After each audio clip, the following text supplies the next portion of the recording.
Hello students, polynomial की second video पे हम पहुंच चुके हैं। तो ये क्वेश्चन नंबर 8 है आपकी स्क्रीन पे। तो इसको थोड़ा सा ध्यान से समझना है। जिस बच्चे को ज्योमेट्रिकल इंटरप्रिटेशन नहीं पता ना, तो उसको ये दिक्कत डेफिनेटली आएगी, उसके लिए ये मुश्किल क्वेश्चन है। ठीक है। द क्वाड्रेटिक इक्वेशन कहना, इफ़ द रूट्स कहना zeros of the quadratic equation are equal, तो जीरोज आपकी हैं इक्वल। ठीक है। देन अब आपको बोला जा रहा है A and B have opposite sign, और ये आपने देखना है। ठीक है। तो आप देखो कि उसने बोला roots are equal. Roots are equal का मतलब क्या होता है? ठीक है। ठीक है, आपका पैराबोला जो होगा वो टच करेगा, तो ऐसे टच कर सकता है जी, डेफिनेटली कर सकता है। कोई बच्चा बोले नहीं सर मैंने तो ऐसे टच करवाना है, भाई कर लिया। कोई बच्चा बोले सर नहीं मैंने तो ऐसे टच करवाना है, भी कर गया। कोई बच्चा बोले सर नहीं मैंने तो ऐसे टच करवाना है, कर गया। अब ऐसे बोलो, इसके अलावा क्या बोलोगे आप? कि रूट्स आर इक्वल है ना, तो आपने पैराबोला टच करवाना है, तो टच करवाओगे तो ये वाला पार्ट है। ऐसी सिचुएशन कोई भी आ सकती है, डेफिनेटली कोई भी आ सकती है। अब जो ये पोर्शन होता है ना वाई वाली, ये इंटरसेप्ट, इसको सी बोलते हैं। कैसे?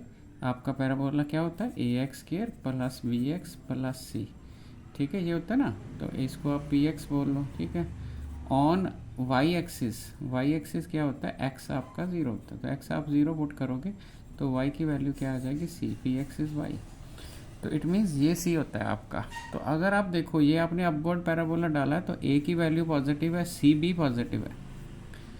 ठीक है। तो पहली सिचुएशन आप देखो, ए और सी पॉजिटिव मिल रहे हैं आपको? यस, मिल रहे हैं। ठीक है जी। तो दूसरी सिचुएशन देखो आप। ठीक है। दूसरी सिचुएशन देखो, यहाँ पे आपको ए पॉजिटिव मिल रहा है क्योंकि अपवर्ड है, तो सी भी पॉजिटिव मिल रहा है। ठीक है। और तीसरी सिचुएशन देखो, तीसरी सिचुएशन में आपका ए नेगेटिव हो गया, तो डेफिनेटली सी भी नीचे जाके नेगेटिव हो गया। चौथी सिचुएशन देखो, सी नेगेटिव है, सो ए भी नेगेटिव हो गया, सी भी नेगेटिव हो गया।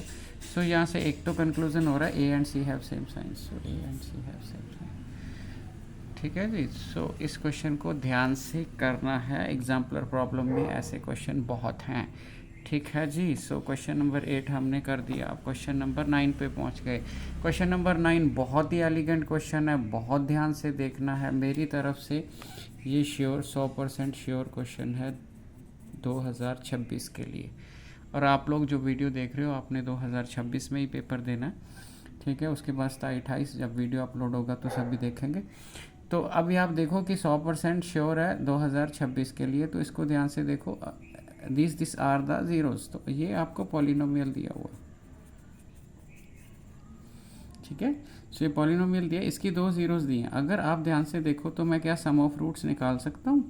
यस। क्या फार्मूला होता है? माइनस बी ओवर ए। या आपको दोनों रूट्स दी हुई हैं? यस, दी हुई हैं। क्या आप यहाँ से p निकाल सकते हो? बिल्कुल निकाल सकते हैं जी। कैसे? इधर आ जाएगा 5/2, इधर आ जाएगा माइनस। ठीक है, ये तो कैंसिल ही हो गया, तो p की वैल्यू आपकी -2 आ गई। p की वैल्यू -2 आ गई। अगर आप ध्यान से देखो तो p की वैल्यू -2 है, सो ये ऑप्शन तो कैंसिल हो जाएगी ना, तो ये ऑप्शन भी कैंसिल हो जाएगी। तो आपके पास ऑप्शंस तो दो ही बची हैं ना। सो आपको देखो, अगर आपको आधा क्वेश्चन भी आता हो तो तुक्के की फैसिलिटी तो बहुत अच्छी होगी। अब आपने आर निकालना है। आप प्रोडक्ट ऑफ का रूट्स लो। Product of roots is C over A, R by P. आपको दिख रहा है ना प्रोडक्ट ऑफ रूट्स, सो 2 और 1/2 की प्रोडक्ट हो गई। आर आपने निकालना है, पी की वैल्यू आपने -2 निकाली है, सो ये क्रॉस हो जाएगा, उधर -2 ही आर आ जाएगा। सो आर भी -2 आ जाएगा, तो ऑप्शन क्या आ गई? ऑप्शन नंबर बी आ गई। ठीक है जी। सो मोस्ट इम्पॉर्टेंट क्वेश्चन है, इसको दिमाग से करना। ठीक है, ध्यान से करना। चलो आगे चलो।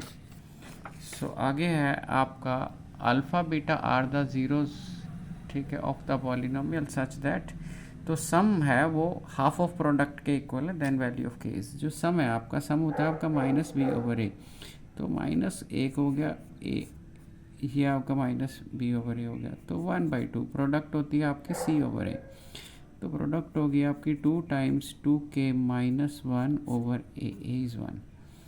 ठीक है। सो बड़े ध्यान से देखो आप, अल्फ़ा प्लस बीटा, सो बाहर की डिस्टर्बेंस को बॉदर ना करो, उसको मैं कंट्रोल नहीं कर सकता, तो फोकस ऑन द क्वेश्चन। तो k प्लस 6 है डिवाइडेड बाय 1 है, ठीक है जी। क्या होता है माइनस बी ओवर ए, माइनस माइनस प्लस हो जाएगा तो a आ जाएगा। 1/2 c ओवर ए, तो c की वैल्यू ये, a की वैल्यू, इसको आपने कैंसिल कर देना है। तो आपका k plus 6 is equal to 2k minus 1, ठीक है जी। तो ये वैल्यू आपकी 7 हो गई, ये बढ़ गया आपका k। सो k की वैल्यू 7 हो गई, क्योंकि ये यहाँ से माइनस हो जाएगा, ये यहाँ आके प्लस हो जाएगा। सो आपकी k की वैल्यू 7 आ गई। मेरा ख्याल है आपको बहुत अच्छी तरह क्वेश्चन समझ आ गया होगा। और अगला जो क्वेश्चन है that is again very very important, ये बहुत बहुत एलिगेंट क्वेश्चन है आपका। सो आपकी स्क्रीन पे आ गया, alpha beta are the zeros of the polynomial. Alpha beta इस पॉलिनोमियल के ज़ीरो है और alpha plus beta, alpha into beta 10 दिया हुआ है। तो आपने अल्फ़ा प्लस बीटा क्या लिया, आपने अल्फ़ा प्लस बीटा लिया माइनस बी ओवर ए। अल्फ़ा प्लस बीटा की वैल्यू आ गई, ठीक है जी। तो अल्फ़ा बीटा लिया आपने सी ओवर ए। तो जो अल्फ़ा प्लस बीटा है जो 5 ओवर ए है, 10 आपको क्वेश्चन में दिया हुआ है। तो ए की वैल्यू आ गई 5 ओवर 10। सो ए की वैल्यू आ गई 1/2। सो ये हो गया 10, तो ए की वैल्यू 1/2 आ गई। सो ए की वैल्यू देखो यहाँ पे 1, यहाँ तो ए और सी दिए हुए हैं, ठीक है। तो ए की वैल्यू यहाँ पे तो 1/2 है नहीं, यहाँ पे भी 1/2 है नहीं, यहाँ पे भी 1/2 है नहीं। तो ये ऑप्शन तो लास्ट होगी। मेरा ख्याल है सॉल्व भी ना करना पड़े तब भी आपको पता चल जाएगा लास्ट ऑप्शन है, बट स्टिल मैं आपको सी निकाल के देता हूँ।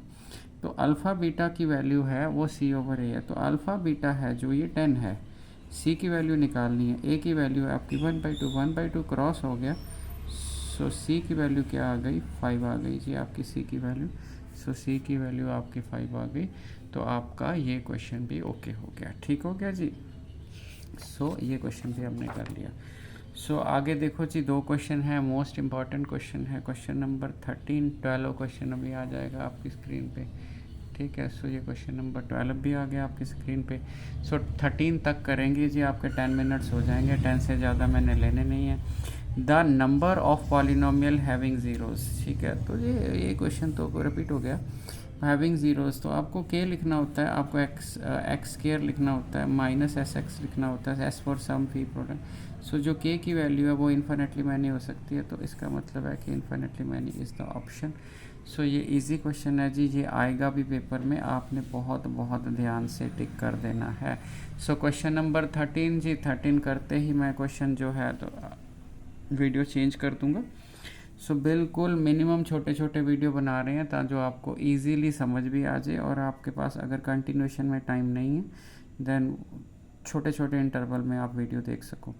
If the product of zeros of polynomial, ठीक है। तो product of zeros of polynomial is this, then the value is this. तो प्रोडक्ट ऑफ द ज़ीरोज़ होता है alpha into beta, and alpha into beta is product of the zero is -2/3।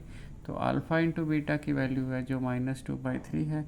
अब question है कि alpha beta वैसे क्या होता है, वैसे तो होता है सी ओवर ए, है ना। सी की वैल्यू जी है, जो सी की वैल्यू है, सी की वैल्यू है के, और ए की वैल्यू है आपकी 3। सो ये आ गया -2/3, और के की वैल्यू आप निकालोगे -2/3 इंटू 3, 3 से 3 कैंसिल, के की वैल्यू आपकी -2 आ गई। -2 कोई ऑप्शन है जी आपके पास, ठीक है जी आपके पास ऑप्शन, ठीक है जी। सो अगर यहाँ तक पहुँचे हो तो एक कमेंट और लाइक ज़रूर कर देना, ठीक है जी। इससे वीडियो की रीच बढ़ जाती है, कोई और अच्छा बच्चा भी देख सकता है, डेफिनेटली अच्छे बच्चे ही देखते हैं। Thank you.